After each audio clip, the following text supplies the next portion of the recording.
Welcome to BTS physics classes. जय हिंद बच्चों। आज हम देखने वाले हैं एपिसोड नंबर 59, जो गॉस प्रमेय का ही एक हिस्सा है। इस 59 में 5 मार्क्स का हम एक महत्वपूर्ण टॉपिक देखेंगे, जिसका नाम होगा गॉस के नियम को लिखें तथा इसे सत्यापित करें। मतलब गॉस का नियम क्या है और उसका प्रूफ, यानी क्या कैसे उसने दिया, उसको सत्यापित करना है। तो आज हम देखेंगे गॉस प्रमेय।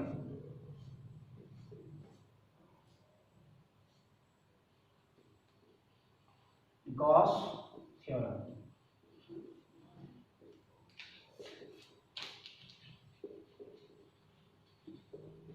गॉस प्रमेय ये VBI का पोल 5 है। जोड़ के ये पूछता है, इसलिए ये इम्पोर्टेंट है। इसमें हम बात करते हैं गॉस थ्योरम यानी कि गॉस प्रमेय। इसको जानने से पहले आज हम मन की बात, जो दिल की बात है, वो एक बच्चे ने भेजा कि सर कोई पॉलिटिशियन अगर देश में मरता है तो पूरा न्यूज फैल जाता है, लेकिन हमारे साइंटिस्ट, जो कि देश के सर्वोच्च नागरिक का वास्तव में उन्हें गौरव प्राप्त होना चाहिए, उनकी मृत्यु कब होती है ये किसी को पता नहीं चलता। ये भारत में साइंटिस्ट के साथ एक राजनीतिक खेल है। साइंटिस्ट के साथ नहीं है, बल्कि एजुकेशन के साथ है, क्योंकि हमारे देश को चरम पर ले जाने का काम साइंटिस्ट ही करते हैं। नए शोध, नए कार्यक्रम उनके माध्यम से, उनके लैब से निकलकर बाहर आते हैं। उनकी एक एक खोज एक बड़ी इंडस्ट्री को जन्म देती है, लाखों रोजगार उत्पन्न करती है। लेकिन हम लोग उन्हें भुला देते हैं। विगत 25 जुलाई को 2020 को हमारे इसरो के पूर्व वैज्ञानिक डॉक्टर UR राव, जिन्होंने फर्स्ट इंडियन सैटेलाइट आर्यभट्ट को लॉन्च करवाने में मदद की थी, उनका निधन हुआ। लेकिन वो कब मरे ये देश का 90% आबादी शायद नहीं जानता है। लेकिन अगर कोई राजनीतिक व्यक्ति इस दुनिया को छोड़ते हैं तो उनके पीछे हजारों की तादाद में लोग निकलते हैं, उन्हें श्रद्धांजलि अर्पित करते हैं। चाहे वो छोटा से छोटा पॉलिटिशियन हो या बड़ा से बड़ा पॉलिटिशियन हो। ये कहीं ना कहीं दोहरी राजनीति है, और यही वजह है कि आज देश चाइना से दो हाथ करने के लिए मशक्कत कर रही है, जिसमें अमेरिका, जापान, फ्रांस, रूस, ब्रिटेन जैसे देशों की मदद लेनी पड़ रही है। उनके साइंस का उपयोग करना पड़ रहा है, टेक्नोलॉजी उनका उपयोग करना पड़ रहा है, क्योंकि हम वैज्ञानिकों को तवज्जो नहीं दे रहे, तरजीह नहीं दे रहे। यदि हम शिक्षा को सर्वश्रेष्ठ माने, उस डिपार्टमेंट के लोगों को, साइंटिस्ट लोगों को सम्मान दें, तो शायद ये नौबत अगले 10 साल में नहीं होगी। इस देश की सबसे बड़ी आबादी किसान पर आधारित है, लेकिन उसे आगे ले जाने का कार्यक्रम कौन करेगा? वैज्ञानिक करेंगे। टेक्नोलॉजी को आगे कौन बढ़ाएगा? वैज्ञानिक। हमारी सेनाओं को bullet proof jacket -70 degree Celsius पर रहने लायक जैकेट, जूते, ये कौन देगा? साइंटिस्ट देंगे। हमें अंदरूनी ताकत टेक्नोलॉजी के माध्यम से, वो लड़ाकू विमान के माध्यम से हो, एरोप्लेन के माध्यम से हो, सड़क के माध्यम से हो, पुल के माध्यम से हो, ये कौन करेगा? साइंटिस्ट। हमारे पास अरब खरब रुपया हो जाएगा, अगर हमारे पास टेक्नोलॉजी नहीं होगा तो जाहिर सी बात है हमें दूसरे से खरीदना पड़ेगा, कोई फायदा नहीं है। तो हमें शिक्षा को भी बढ़ावा देना पड़ेगा। जिस तरह से हम रोजगार को भी बढ़ावा देने के लिए आगे आते हैं, वैसे हमें शिक्षा को काफी ज्यादा तवज्जो देनी होगी, तब जाके कहीं हम आगे आ पाएंगे। हम कम कमाएंगे लेकिन एजुकेशन हमारा बेहतर है तो शायद मेरा समाज भी बेहतर है। और यही वजह है कि जापान अगर कोरोना पर काबू कर लिया, क्योंकि वहाँ के लोग शिक्षित और समझदार हैं। हम लोग शिक्षित तो होते जा रहे हैं, समझदार नहीं हो पा रहे, क्योंकि एजुकेशन सिस्टम हमारा वैसा नहीं है, एजुकेशन के प्रति हमारा ध्यान नहीं है। हमारे राजनेता इसको कहीं ना कहीं बुढ़िया बिस्तर में डाल देते हैं। राजनीतिक पराठा सेकने के लिए उनको जिस तरह से काम करना होता है वो कर डालते हैं। उन्हें एक नंबर में लाना होगा, तभी जाकर के कहीं ना कहीं हमारा देश साक्षर, समझदार और सशक्त बनेगा। खैर, ये थी मन की बात जो काफ़ी दिल को छू गई। और अब हम देखेंगे आज एक महत्वपूर्ण टॉपिक, फिजिक्स में गॉस थ्योरम, गॉस प्रमेय। तो हमने आपको बताया था एपिसोड 58 में कि गॉस थ्योरम के लिए दो चीज को ध्यान में रखना है, एक विद्युत फ्लक्स और एक एरिया वेक्टर। और हमने कहा था कि फील्ड लाइंस एपिसोड 43 में जाके देखिए, हमने बताया हुआ है एक ठोस कोण, सॉलिड एंगल, ये सभी का हम लोग यहाँ पे उपयोग करेंगे। तो सबसे पहले समझते हैं गॉस थ्योरम क्या है। ठीक है, चलते हैं गॉस थ्योरम। गॉस थ्योरम किसी बंद पृष्ठ के लिए परिभाषित है, किसी भी बंद पृष्ठ के लिए परिभाषित है, चाहे उसकी आकृति जैसी हो। आपके समझने के लिए हम ये स्फेरिकल ले रहे हैं, हम वृत्ताकार नहीं ले रहे, स्फेरिकल ले रहे हैं, तरबूजे के आकार का स्फेरिकल ले रहे हैं। और उसके सेंटर में या कहीं भी हम क्यू चार्ज को डाल दिए। ये चार्ज यहाँ भी हो सकता है, यहाँ भी, कहीं भी हो सकता है, कोई दिक्कत नहीं है।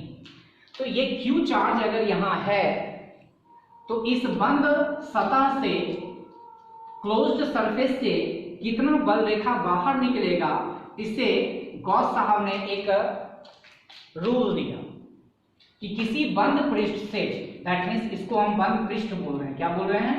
बंद पृष्ठ, that means closed surface, closed surface. और क्लोज्ड सरफेस के अंदर जो चार्ज है उससे जो नेट फ्लक्स होगा निकलने वाला, तो नेट फ्लक्स का मतलब ये हो गया कि अगर ये प्लस है तो बाहर निकलेगा, एक प्लस दे दिया, दूसरा माइनस दे दिया, एक Q1 कर दिए, एक Q2 कर दिए, तो +1 के कारण तो हमारा बाहर निकलेगा, लेकिन -Q2 के कारण तो अंदर आएगा। तो मान लेते हैं कि +1 के कारण 100 बल रेखा बाहर जाएगा और 90 बल रेखा अंदर आएगा। इसके कारण इसका मतलब नेट बल रेखा किधर जा रहा है? बाहर की ओर जा रहा है, क्योंकि 100 बाहर जा रहा है और 90 अंदर आ रहा है। इसका मतलब 100 बाहर जाने वाला और अंदर जाने वाला 90, 100 में से 90 घटा दिए, कितना बचा? 10, और 10 जो है वो किधर जा रहा है? बाहर की ओर। इसलिए यहाँ पर हम नेट फ्लक्स की बात करेंगे तो एक टर्म यहाँ पर आया नेट फ्लक्स, क्यू नेट, और चार्ज के लिए आएगा क्यू नेट। थोड़ा सा यहाँ पे ध्यान देना है, इसको हम बोल रहे हैं फाई नेट, इसको बोल रहे हैं क्यू नेट। ये हो गया कुल आवेश, ये हो गया कुल वैद्युत फ्लक्स। ठीक है, अब हम बात करते हैं कि किसी बंद पृष्ठ से निकलने वाला कुल वैद्युत फ्लक्स यानी नेट फ्लक्स Q/ε0 के बराबर होता है। एक समझदारी के लिए हम लोग यहाँ पर क्या करते हैं, इसके अंदर जो टोटल चार्ज मौजूद होगा वह कितना होगा? Q। ये थोड़ा समझने के लिए हम Q दे रहे हैं। तो कुल फ्लक्स जो होगा वो Q/ε0 के बराबर होगा, या Q का 1/ε0 गुना होगा, Q का 1/ε0 गुना होगा, का मतलब हो गया गुना। तो Q में 1/ε0 से गुना करते हैं और ε0 का मान हम लोग जानते हैं, वो होता है 8.85 × 10⁻12 फराड पर मीटर। ये हमने आपको पीछे बताया हुआ है। इसका मतलब ये है कि इसमें क्या क्या चीजें उपलब्ध हुई। एक तो हो गया क्लोज्ड सरफेस, एक हो गया फाइनेट, और एक हो गया क्यू बाय एप्सिलॉन नॉट। और क्यू क्या है, तो बंद पृष्ठ के अंदर मौजूद कुल आवेश, और कुल आवेश का नाम हम क्या देंगे, क्यू नेट। अब इसको हम परिभाषा में डालते हैं, मतलब थ्योरम में डालते हैं। क्या बोला गॉस साहब ने, किसी बंद पृष्ठ से निकलने वाले वैद्युत फ्लक्स का मान, नेट वैद्युत फ्लक्स का मान Q बाय एप्सिलॉन नॉट के बराबर होता है, या Q का 1 बाय एप्सिलॉन नॉट गुना होता है। ये था हमारा गॉस थ्योरम। अब इसमें जो जो सारी चीजें टर्म आए हैं उन सारी चीजों को हम देखेंगे कि कैसे ये बोला गया। अब ये बंद सतह से मतलब हो गया कि जरूरी नहीं है कि बंद सतह है तो आधे सतह के लिए हम बात नहीं करें। ये जो हम सतह मानेंगे ये काल्पनिक सतह होगा, और इस काल्पनिक सतह का नाम होगा गॉसियन सरफेस। क्या नाम होगा, गॉसियन सरफेस, जिसको हम गॉसीय पृष्ठ भी कहते हैं। हिंदी में क्या बोलेंगे, गॉसीय पृष्ठ, और अंग्रेजी में बोलेंगे गॉसियन सरफेस, शॉर्ट में हम बोल देंगे जीएस। ठीक है, फिर से एक बार समझिए, गॉस प्रमेय क्या है, गॉस का नियम क्या है। तो बोलेंगे कि किसी बंद पृष्ठ से निकलने वाले नेट वैद्युत फ्लक्स का मान Q बाय एप्सिलॉन नॉट या Q का 1 बाय एप्सिलॉन नॉट गुना होता है, जहां Q बंद पृष्ठ के अंदर मौजूद कुल आवेश, दैट मीन्स Q नेट है। अब इस पर आधारित इसको मैथमेटिक्स में डालेंगे, कई फॉर्म में इसको डालेंगे। तो हमने क्या बोला था, फ्लक्स का चर्चा इसमें हुआ। फ्लक्स इसलिए हमने पहले बताया, तो फ्लक्स क्या था कि किसी क्षेत्रफल से निकलने वाले विद्युत बल रेखाओं की संख्या को ही क्या बोलते हैं, नॉर्मली जो निकलेगा, तो नॉर्मली जो निकलेगा उसको हम क्या बोलेंगे, फ्लक्स बोलेंगे। और फ्लक्स को रिलेट कर दिया किससे, चार्ज से। तो ये एक महत्वपूर्ण टॉपिक आ गया हमारे लिए गॉस लॉ के माध्यम से, कि फ्लक्स को रिलेट किससे कर दिए, क्यू से। जबकि याद कीजिए फ्लक्स में हम रिलेट किए थे विद्युत क्षेत्र से और एरिया वेक्टर से, लेकिन गॉस जो है वो डायरेक्ट रिलेट कर दिया किससे, क्यू से। और इसलिए ये बहुत ही आसान टॉपिक है, मतलब एक बेसिक लॉ। इलेक्ट्रोस्टैटिक्स में अगर सबसे आसान और सबसे सटीक बेसिक लॉ अगर है वो है गॉस थ्योरम। तो चलिए अब इसको हम थोड़ा सा क्या करते हैं, भाषा में लिखते हैं, क्योंकि बगैर लिखे आपका तो बचेगा नहीं खाना। तो हम इसको थोड़ा सा देखते हैं।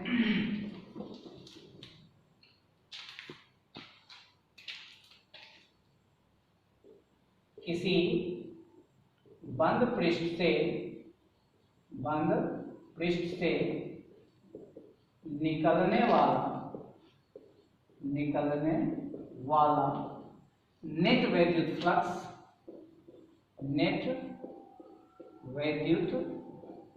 Flux Q by epsilon not या Q का 1 बाय एप्सिलॉन नॉट गुना होता है, जहां Q बंद पृष्ठ के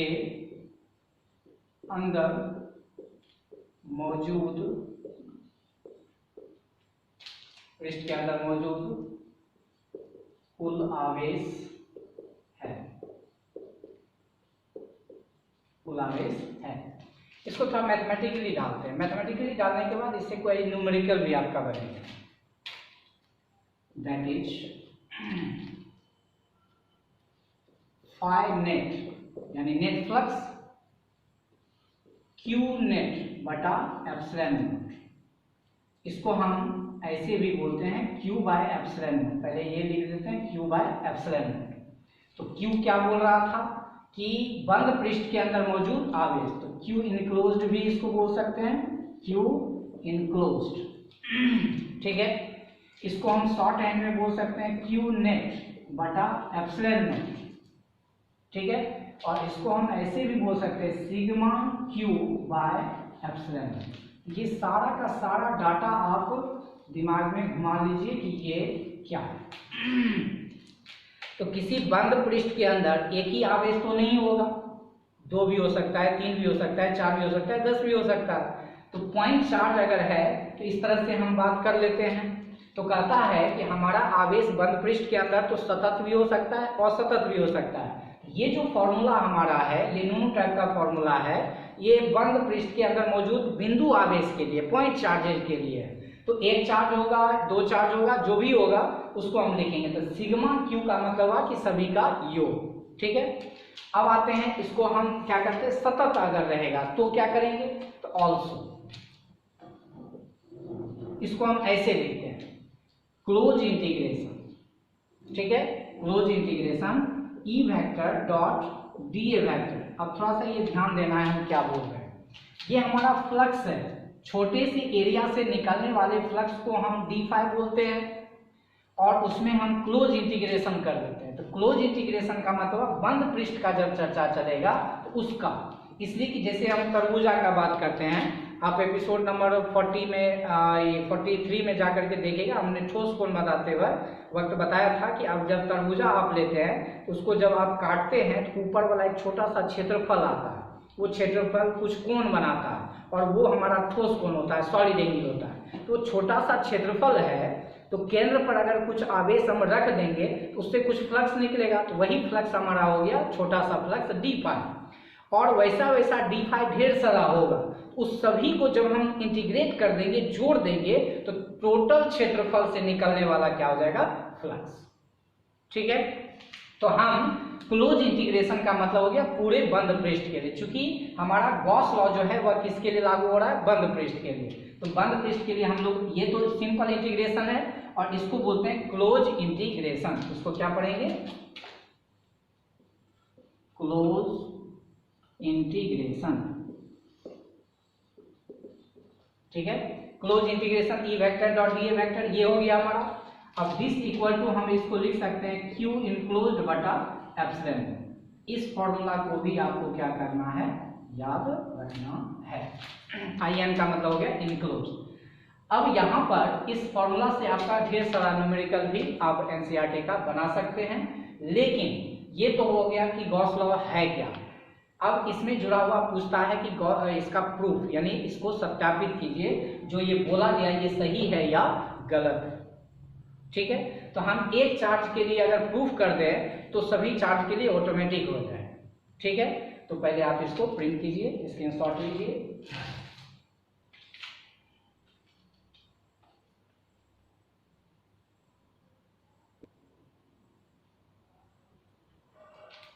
इसको अदर वर्ड में अगर आप लिखना चाहेंगे तो यहाँ पे हम लिख दे रहे हैं थोड़ा सा,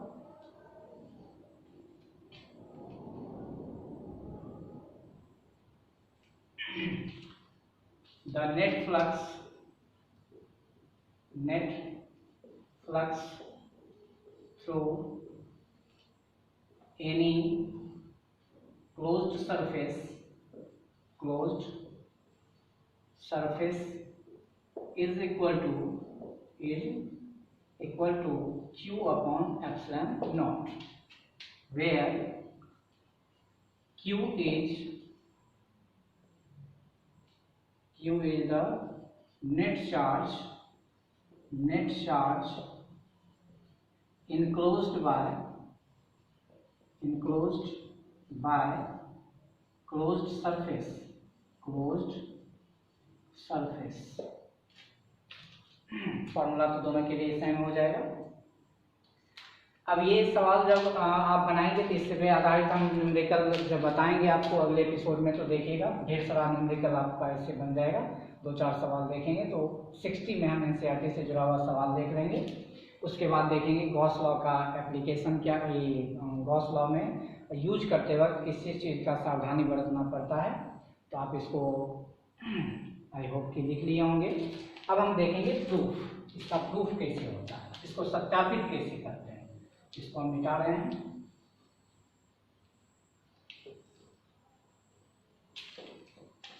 इसको बारीकी से क्या करना है, लिखना है और 2-4 बार लिख लीजिएगा, ताकि जो समय मिल रहा है उसका यूज करना है। क्योंकि आप घर से पढ़ रहे हैं, ये आपके लिए सबसे बेस्ट ऑप्शन है कि आप घर पर लिख सकते हैं।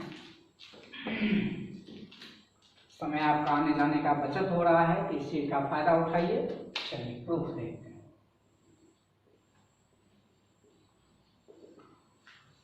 हालांकि अलग अलग बुक में अलग अलग तरीके से प्रूफ किया है, हम आपको एक ही मेथड बताएंगे, उसी में आपको देख लेना है। तो एक तरीका है कि जब वैसी आकृति जिसको आप आसानी से पहचानते हैं, ये हम स्फेरिकल लिए, स्फेयर लिए, ठीक है, और ये किसी भी आकृति का लिए हुए, ठीक है। चार्ज हम इसके सेंटर पर Q दे दिए हैं और यहाँ पर हम इसमें Q दे दिए। गौर करने वाली बात है, हम दो फिगर के माध्यम से आपको हम बताना चाह रहे हैं। ये सिमेट्रिक है, ये सिमेट्रिक नहीं है। सिमेट्रिक का मतलब होता है कि आधा अगर इसको फोल्ड कर दिया जाए तो एक दूसरे पे चपा जाएगा, इसको आधा फोल्ड करेंगे तो ये चपा जाएगा। तो ये हो गया आपका एक्सिस ऑफ सिमेट्री, और ये इसका सेंटर है, नॉट एक्सिस ऑफ सिमेट्री है, क्योंकि इसको अगर फोल्ड करेंगे तो ये इधर उधर चला जाएगा। ये सिमेट्रिक शेप है, ये इसिमेट्रिक शेप है, एसिमेट्रिक जिसको बोलते हैं। एसिमेट्रिक शेप में हम लोग भी प्रूफ करेंगे, इसमें भी प्रूफ करेंगे, लेकिन फिगर वही रहेगा, तरीका वही रहेगा, मैथमेटिकल कैलकुलेशन भी वही रहेगा। इसके लिए कुछ नया नहीं आएगा, इसके लिए भी कुछ नया नहीं आएगा। अब हम बात करते हैं कि अगर यहाँ पे Q चार्ज है, यहाँ पे Q चार्ज है, एक हमको ये साबित करना है कि इस बंद पृष्ठ से, इसको हम बोलते हैं गॉसियन सरफेस। क्या बोलते हैं? Gaussian surface. और ये भी हमारा है गॉसियन सरफेस। तो इस गॉसियन सरफेस के अंदर Q चार्ज, इस गॉसियन सरफेस के अंदर Q चार्ज, ठीक है। एग्जाम में जब आएगा तो या तो आप ये बनाइए या तो आप ये बनाइए, हम दोनों के लिए फिगर आपको समझा देते हैं, कैलकुलेशन दोनों के लिए सेम आएगा, घबराने की बात नहीं। चलिए, अब कहता है ये हमारा स्फेरिकल है और यहाँ पर हमको सिद्ध करना है कि इस बंद पृष्ठ से, मतलब गॉसियन सरफेस से निकलने वाले फ्लक्स का मान कितना होगा, Q बटा एप्सिलॉन, ठीक है। और यहाँ भी, यहाँ गॉसियन सरफेस ये है, किसी भी आकृति का हम ले लिए, क्योंकि हमने कहा था कि गॉसियन सरफेस किसी भी आकृति का हो सकता है लेकिन बंद होना चाहिए। तो अब कहता है कि यहाँ भी साबित वही करना है कि Q by epsilon not flux होगा, तो वही चीज हम प्रूफ कर दे तो अपना काम चल जाएगा। तो चलिए, तो फिगर के बारे में आपको कुछ लिखना है। क्या लिखना है? माना कि कोई Q आवेश है, माना कि कोई Q आवेश है जो गॉसियन सरफेस यानी बंद पृष्ठ के अंदर मौजूद है। माना कि कोई गॉसियन सरफेस है, ऐसे भी लिख सकते हैं, माना कि कोई गॉसियन सरफेस है जिसके अंदर कोई आवेश Q है। सिद्ध करना है कि इस गॉसियन सरफेस से, दैट मीन्स बंद पृष्ठ से निकलने वाले कुल फ्लक्स का मान Q बाय एप्सिलॉन नॉट होगा। आपको इतना क्या करना है, लिख देना है। अब हम बात करते हैं, या इसको ऐसे भी लिख सकते हैं, let us suppose that Gaussian surface having charge Q, having charge Q, let us prove that net flux through Gaussian surface is equal to Q by epsilon naught।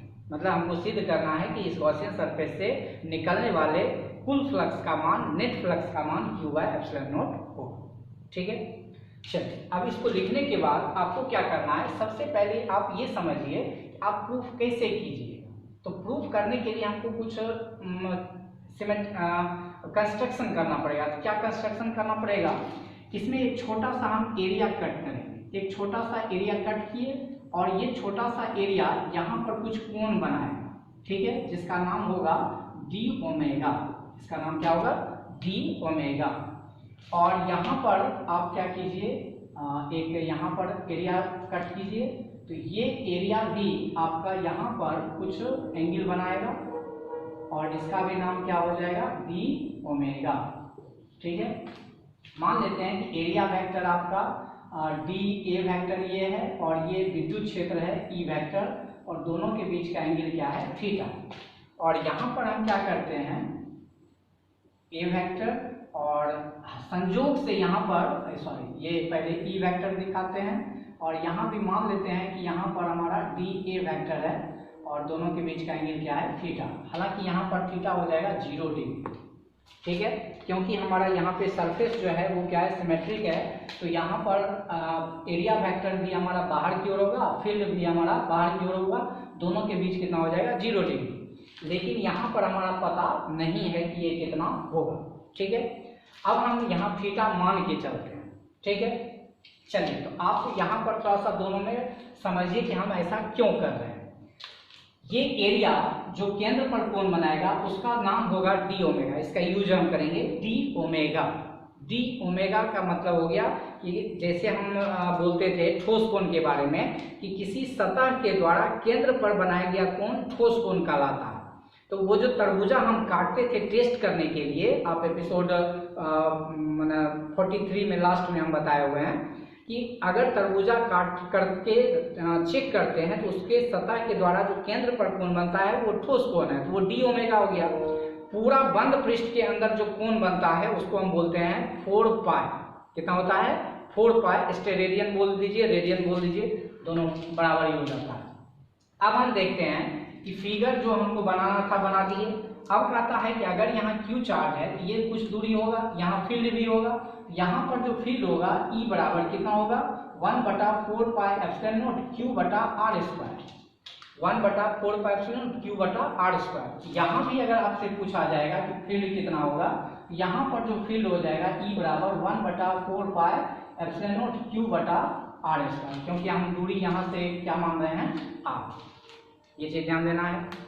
अब यहाँ एंगल का बात हम कर रहे हैं, तो अगर जितना एरिया यहाँ कट किए उतना एरिया यहाँ कट के, जरूरी नहीं कि उतना ही मिलेगा। तो कहने का मतलब है वो सिचुएशन पे डिपेंड करता है। तो अगर बंद पृष्ठ है तो उसके कारण जो है टोटल ठोस कोण जो बनेगा वो 4 पाई के बराबर। आप इस फिगर को पहले प्रिंट कीजिए, हम और भी इसको बताते हैं, इलेबोरेट करते हैं।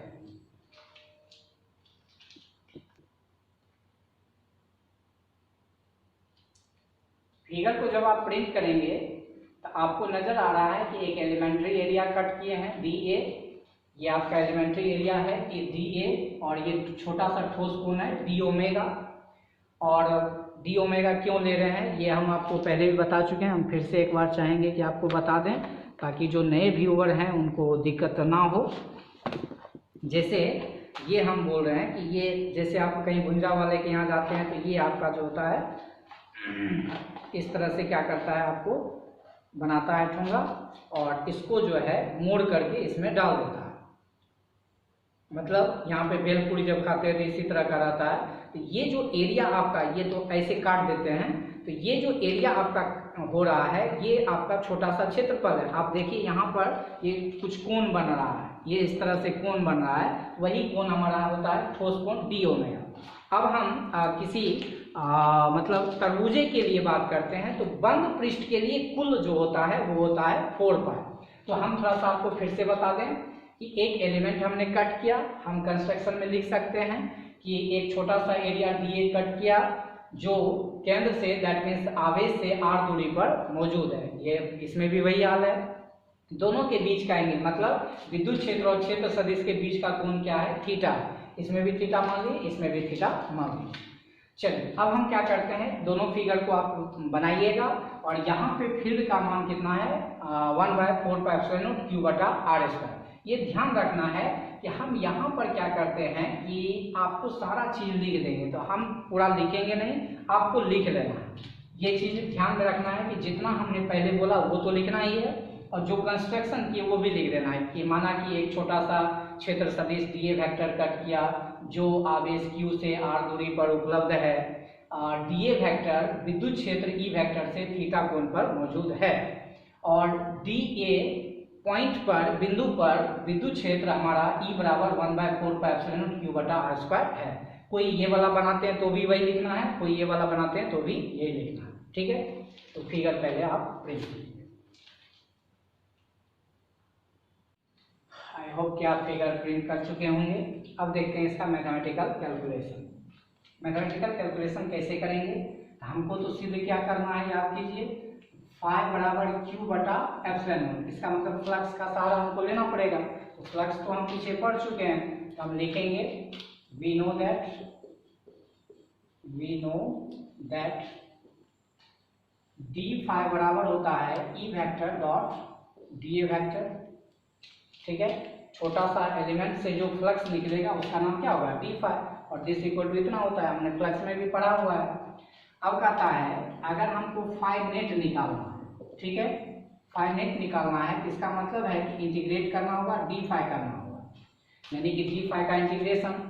अब चूंकि ये गॉसियन सरफेस है और गॉसियन सरफेस एक पृष्ठ टाइप का होता है, बंद टाइप का होता है, इसलिए हम यहाँ पर क्या ले लेते हैं, क्लोज, ठीक है। तो क्लोज इंटीग्रेशन हो गया डी फाई बराबर हो जाएगा close integration E vector dot D A vector, ठीक है। अब यहाँ पर हम बात करते हैं कि E vector dot D A vector को हम परिभाषित करते हैं। तो परिभाषित करते हैं तो हम लोग जानते हैं कि डॉट हटता है तो क्या होता है, कॉस थीटा, पीछे भी हम पढ़े हुए हैं। तो हम लिखेंगे close integration E D A cos theta. अब आप देख सकते हैं कि ई का मान कितना है, तो मान बैठा दीजिए। तो close integration 1/4 pi epsilon naught q बटा आर स्क्वायर इंटू डी ए कॉस थीटा, ठीक है। अगर कोई सिस्टम है तो उसके लिए ये कांस्टेंट हो जाएगा, क्यू भी कांस्टेंट हो जाएगा। अब आर कांस्टेंट नहीं होगा, क्योंकि आप यहाँ पर देखिएगा कि यहाँ से यहाँ ये आर है, यहाँ से यहाँ कट कीजिएगा तो ये आर अलग होगा। इसका मतलब है कि आर को आप कांस्टेंट नहीं मान सकते हैं। तो यहाँ पर थोड़ा सा हम क्या करते हैं, जो कांस्टेंट है उसको बाहर का रास्ता दिखाते हैं। तो क्यू बटा 4 पाई एप्सिलॉन नॉट बाहर हो गया, बच गया क्या, क्लोज इंटीग्रेशन डी ए cos theta upon R square. अब आप थोड़ा सा ध्यान दीजिएगा, एपिसोड नंबर 43 में हमने बताया हुआ है अगर डी ओमेगा आपसे कोई पूछे कि डी ओमेगा का मान क्या होगा यदि एंगल थीटा हो डी ए के बीच, तो उसके लिए हम लोग क्या करते हैं, किसी सतह के द्वारा जो कोण बनता है उसके लिए हम बात करते हैं। तो एरिया बटे हो जाता है आर स्क्वायर, एरिया बटे आर स्क्वायर, बशर्ते एरिया हमारा जो होना चाहिए एलोंग द रेडियस होना चाहिए।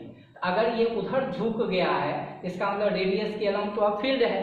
तो हम यहाँ अभी मान लेते हैं फील्ड वगैरह का चर्चा नहीं कर रहे हैं, जस्ट लाइक ऐसे सोचिए कि ये हमारा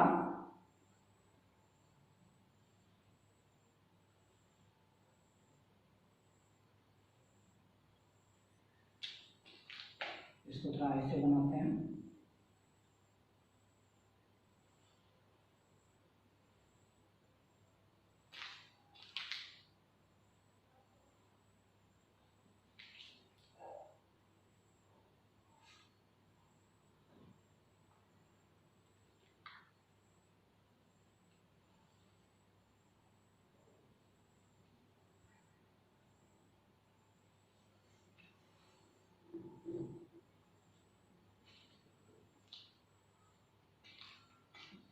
थोड़ा सा ये 3D में है इसलिए थोड़ा प्रॉब्लम होगा। ये जो एंगल बन रहा है ये एंगल को हम बोल रहे हैं डी ओमेगा, और ये जो दूरी है ये क्या है, आर है। इसका मतलब ये रेडियस के एलोंग हम बात कर रहे हैं, ठीक है। तो ये डी ए है, ये रेडियस के एलोंग अगर हो जाएगा तो डी ओमेगा बराबर हो जाएगा जो एरिया है वो बटा हो जाएगा दूरी का स्क्वायर। लेकिन जब यही हमारा एरिया वेक्टर झुक जाएगा, इधर से झुक जाएगा, मान लेते हैं इधर चला जाएगा, ये हो जाएगा डी ए, ये तो हमारा रेडियस वेक्टर हो जाएगा एक तरह से रेडियस वेक्टर, और ये एंगल क्या है, थीटा। तो इसका मतलब कि हमको इसके एलोंग चाहिए एरिया वेक्टर, तो इसको हम इसकी तरफ झुकेंगे, तो बगल वाले के लिए झुकता है तो क्या होता है, कॉस होता है। तो हम लोग जानते हैं कि उस स्थिति में डी ए का झुकाव जब आर की तरफ होगा तो हो जाएगा डी ए कॉस थीटा। इसका मतलब है कि अब जो डी ओमेगा आप निकालिएगा वो हो जाएगा डी ए कॉस थीटा बटा दूरी का स्क्वायर, बस यही ध्यान में रखना है। तो ये हो जाएगा क्लोज इंटीग्रेशन डी ए कॉस थीटा बटे आर स्क्वायर। इसका मतलब है कि इसकी जगह पर हम क्या लिख सकते हैं, डी ओमेगा। तो आप यहाँ पर लिख सकते हैं क्यू बटा 4 pi epsilon not close integration D omega, ठीक है। अब याद कीजिए हम आपको क्या बताए थे, ये यहाँ पर लिखते हैं, हम आपको क्या बताए थे कि अगर कोई बंद पृष्ठ है तो बंद पृष्ठ के कारण जो सॉलिड एंगल बनता है वो 4 पाई के बराबर। तो हम यहाँ पर लिखते हैं फॉर क्लोज्ड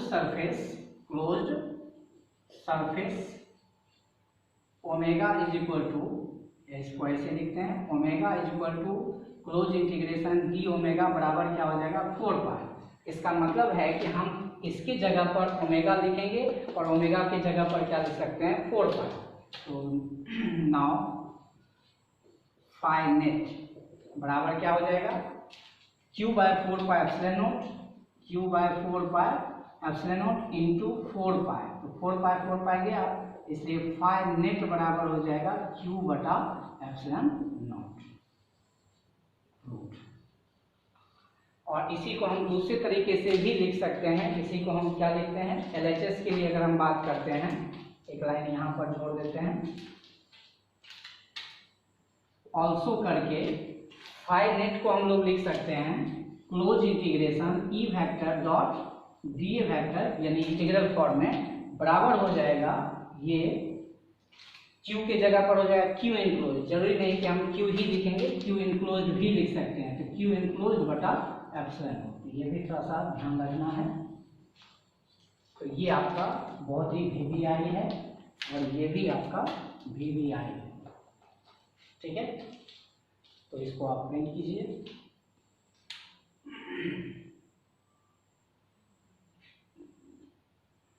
कैसे प्रिंट करना है, पहले फिगर को लिखेंगे, फिगर को लिखने के बाद यहाँ पर फिगर के बारे में जो जो चीज़ बोले हैं उसको निश्चित तौर पे लिख लेना है। उसके बाद ये लिखना है, उसके बाद ये लिखना है, और ये एंडिंग के बाद ये वाला लिख देना है। और इसको जो है साइड जीरो के फॉर्म में आप कहीं भी लिख सकते हैं, ये चूंकि हम बता चुके हैं।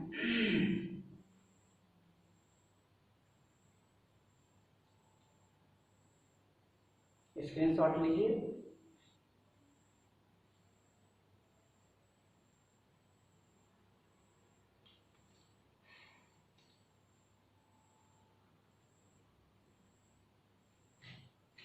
आई होप कि आप प्रिंट कर चुके होंगे। अब हम देखते हैं कि गॉस लॉ को अप्लाई करते वक्त किन किन बातों का ध्यान रखना चाहिए। तो ये थोड़ा सा हम सीख लेते हैं, ये भी इम्पोर्टेंट आपका होगा। तो की पॉइंट्स रिगार्डिंग गॉस लॉ। तो अब जो हमारा टॉपिक है वो है की पॉइंट्स। ये महत्वपूर्ण होगा आपके लिए, क्योंकि हमारे पास बंदूक आ गया लेकिन चलाना कैसे है ये भी पता होना चाहिए। तो इसलिए आपको की पॉइंट्स जो है ये बहुत ही महत्वपूर्ण होगा। तो 5 मार्क्स का क्वेश्चन अब आपसे बन जाएगा, आपसे पूछा जाएगा, यानी पूछा गया है कि वैद्युत फ्लक्स क्या है, गॉस के नियम को लिखें तथा इसे सत्यापित करें। तो जो हम पहले बताए 58 में बताए हुए हैं कि वैद्युत फ्लक्स क्या है, उसको लिख देना है, पर उसका सूत्र लिख देना है। फिर लिखना है कि गॉस का नियम क्या है, गॉस के नियम को लिख दिए, फिर उस सूत्र लिख दिए, फिर प्रूफ में लिखे, फिगर बनाए, फिगर के बारे में कुछ लिखे, फिर मैथमेटिकल फॉर्म लिख दिए, तब आपको कितना नंबर मिलेगा, 5 मार्क्स मिलेगा। तो सिचुएशन के हिसाब से आपको करना है। चलिए अब देखते हैं की पॉइंट्स। की पॉइंट्स, अब की पॉइंट्स में याद रखना है पहला पॉइंट कि गॉस का प्रमेय जो है वो किसी भी बंद पृष्ठ के लिए लागू हो सकता है, यानी किसी भी बंद पृष्ठ के लिए ये सत्य है। तो हम बोल सकते हैं गॉस का नियम किसी भी बंद पृष्ठ के लिए, किसी भी बंद पृष्ठ के लिए सत्य है, बंद पृष्ठ के लिए सत्य है, ठीक है।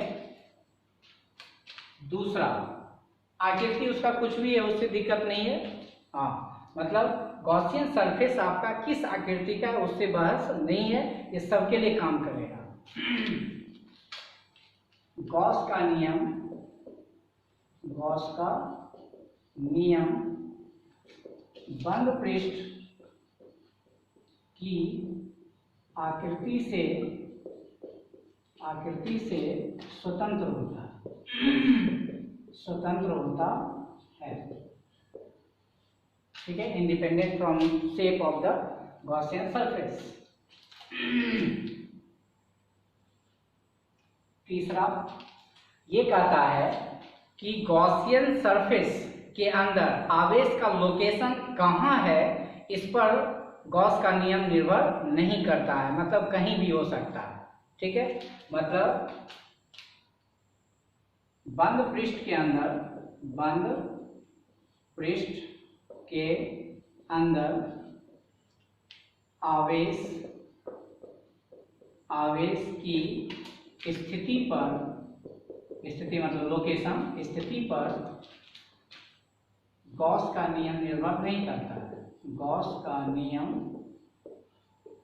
निर्भर नहीं करता है, मतलब कहीं भी हो सकता है, कोई तो उसके अंदर होना चाहिए। गॉस का नियम निर्भर नहीं करता है। ठीक है, अगला पॉइंट है, कहता है कि जब हम नेट फ्लक्स की बात करेंगे बंद पृष्ठ से निकलने वाला, तो बंद पृष्ठ के अंदर जो मौजूद इनक्लोज्ड होगा, जो मौजूद होगा उसी को हम कैलकुलेट करेंगे, उसके बाहर कैलकुलेट नहीं करेंगे। लेकिन किसी पॉइंट पर अगर विद्युत क्षेत्र निकालना होगा तो बाहर वाले चार्ज को भी देखना पड़ेगा और अंदर वाले चार्ज को भी देखना पड़ेगा। क्या बोल रहे हैं सो देखिए, मतलब ये कोई बंद पृष्ठ है, इसके अंदर एक चार्ज Q1 है, एक चार्ज Q2 है, एक चार्ज -Q3 है और बाहर में एक चार्ज Q4 है और बाहर में एक चार्ज Q5 है। तो इस बंद पृष्ठ के अंदर गॉसियन सरफेस के अंदर मौजूद जो 3 चार्ज है Q1, Q2, Q3, तो इस बंद पृष्ठ से बोलेगा कुल फ्लक्स कितना निकलेगा, तो हम सिर्फ इसी को कैलकुलेट करेंगे, इसको कैलकुलेट नहीं करेंगे। लेकिन अगर बोल दिया कि ये P कोई पॉइंट है, यहाँ पर फील्ड बताइए क्या होगा, तो इसके कारण भी फील्ड निकालना होगा, इसके कारण भी निकालना होगा, इसके कारण भी निकालना होगा, इसके कारण भी निकालना होगा, इसके कारण भी निकालना होगा। तो कहने का मतलब ये हो गया कि जब हम नेट फ्लक्स कैलकुलेट करेंगे तो बंद पृष्ठ के अंदर मौजूद आवेश को सिर्फ कैलकुलेट करेंगे, उसी को हम गणना में शामिल करेंगे। लेकिन किसी बिंदु पर अगर विद्युत क्षेत्र निकालना है तो बंद पृष्ठ के अंदर जो मौजूद आवेश है उसको भी देखना है और बंद पृष्ठ के बाहर जो मौजूद अवस्थित है उसको भी देखना है। ये हम कहना चाह रहे हैं। चलिए इसको थोड़ा सा लिख लेते हैं।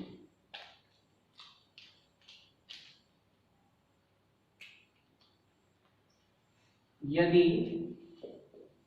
कुछ आवेश बंद पृष्ठ के अंदर एवं कुछ आवेश बंद पृष्ठ के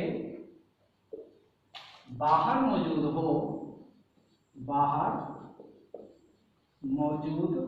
हो तो नेट फ्लक्स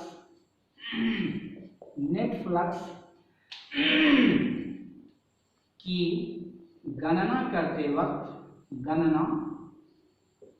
वक्त सिर्फ बंद पृष्ठ के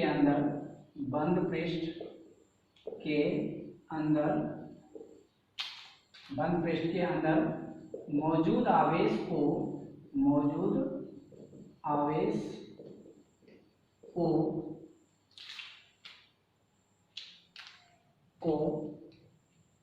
मान्यता देंगे, लेकिन बाहर वाले को नहीं। किंतु विद्युत क्षेत्र की गणना करते वक्त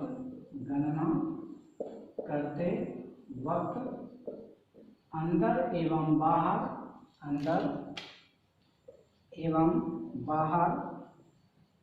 दोनों आवेश को मान्यता देंगे।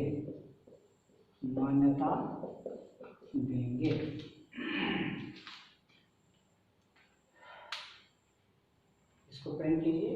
एक पॉइंट और लिखेंगे जो काफ़ी महत्वपूर्ण है।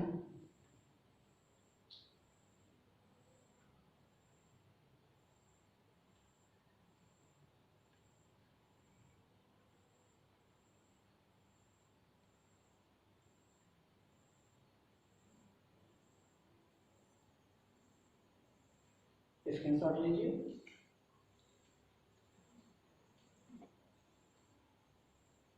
चलिए, आई होप कि आप इसका स्क्रीनशॉट ले चुके होंगे। पांचवा पॉइंट देखते हैं।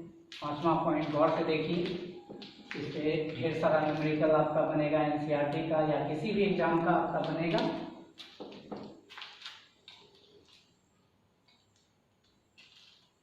पांचवा पॉइंट, सपोज करते हैं कि ये आपका कोई बंद पृष्ठ है, इसके अंदर Q चार्ज है, पूछ दिया कि नेट फ्लक्स क्या होगा, दैट मीन्स फाई का मान क्या होगा। वेरी सिंपल, कि उस समय हम फाई बराबर लिखेंगे Q बटा एप्सिलॉन नॉट। क्या लिखेंगे? Q बटा एप्सिलॉन नॉट। ये सिंगल चार्ज के लिए है। छठा के लिए अगर बात करते हैं, ये कोई बंद पृष्ठ है, ये आपका -Q1 है, ये आपका Q2 है प्लस में, ये आपका Q3 है प्लस में। पूछ दिया कि बताइए भाई फ्लक्स कितना निकलेगा, फाई नेट कितना निकलेगा।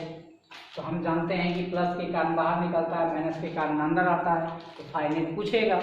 तो यहाँ पर फाई नेट जब आप निकालिएगा तो फाई नेट के लिए चूंकि 2 या 2 से अधिक चार्ज है, तो वहाँ पे हम लिखेंगे सिग्मा Q बटा एप्सिलॉन नॉट। सिग्मा Q का मतलब जो प्लस के साथ है प्लस लिखना है, माइनस के साथ है माइनस लिखना है। इसके साथ माइनस लगा हुआ है तो -Q1 plus Q2 plus Q3 बटा में क्या कर देना, एप्सिलॉन नॉट। अब घटाओ जोड़ करके जो आएगा वो आ जाएगा आंसर। ठीक है।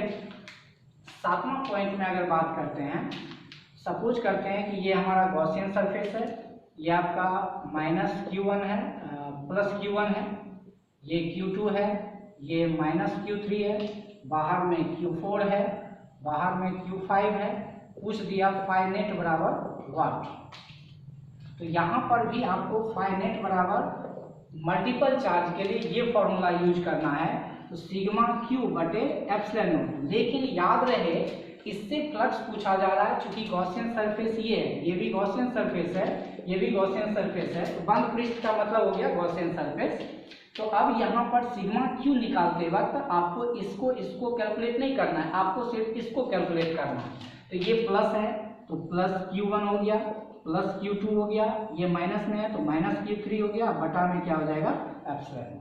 तो ये चीज आप अगर कंसेप्ट क्लियर हो गया तो आईआईटी का बड़ा से बड़ा सवाल भी आप बना सकते हैं। अब हम इसके अलावे अगले एपिसोड में जो देखेंगे, ये देखेंगे एपिसोड नंबर 60 में एनसीईआरटी से जुड़े हुए सवाल, इससे आप कैसे, तो अगला एपिसोड आप देखना ना भूलें। ये काफ़ी महत्वपूर्ण होगा। 4-5 न्यूमेरिकल हम देखेंगे एनसीईआरटी।